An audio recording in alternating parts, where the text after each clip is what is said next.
I've always been comfortable being alone. My parents traveled often for work, and I got used to having the house to myself.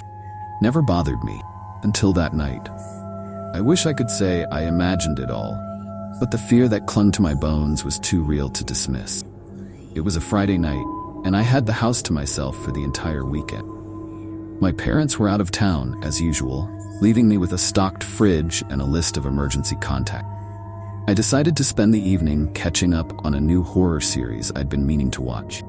The irony isn't lost on me now. As the first episode played, I noticed something strange. It wasn't the show that unnerved me. It was the house. Familiar creaks and groans seemed louder than usual, as if the house was stretching, waking up after a long slumber. I shrugged it off, telling myself it was just my imagination. After all, I'd spent countless nights alone here without incident. But then I heard it. Faint whisper, like someone muttering just out of earshot. I paused the show, holding my breath, straining to catch the sound again. Nothing. The silence pressed in on me, heavy and expectant. I laughed nervously, shaking off the unease. Just the wind, I told myself, though the windows were tightly shut. I resumed watching, but the atmosphere in the house had shifted. The air felt thick, almost suffocating. The shadows in the corners of the room seemed to deepen, crawling along the walls. I couldn't focus on the show anymore. Every creak, every groan of the house sent my heart racing. Then came the knock. It was soft at first, like someone tapping lightly on the front door. I froze, listening.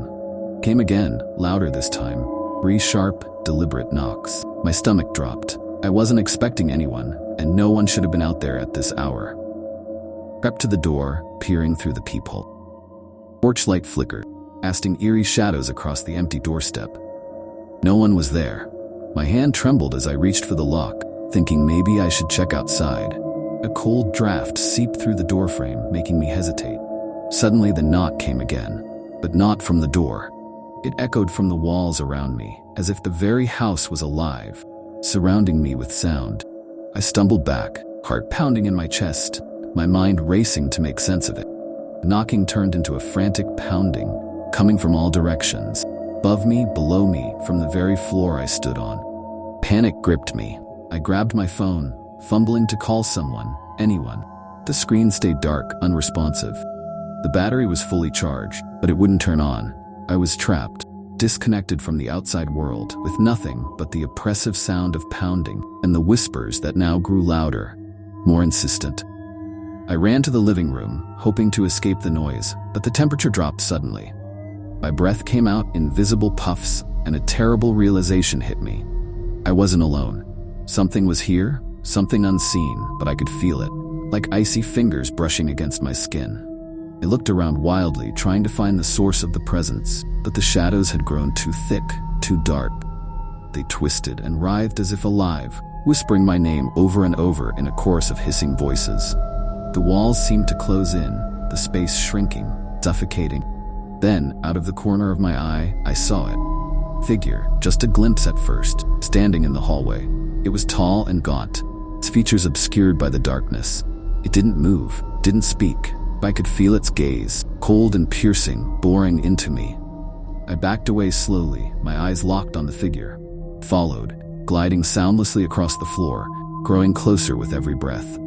The whispers grew frantic, cacophony of voices that drowned out my own thoughts. Couldn't think, couldn't scream, there was only terror, raw and overwhelming. As the figure loomed over me, I felt a searing pain in my chest, like icy claws digging into my heart.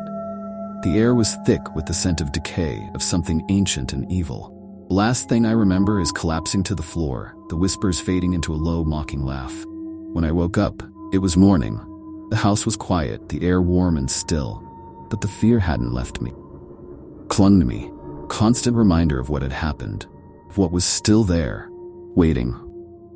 I packed a bag and left that day, never to return. But even now, wherever I go, I hear them. The whispers. They're always there, just out of reach, waiting for the day I'm alone again. Because they know I can never truly escape.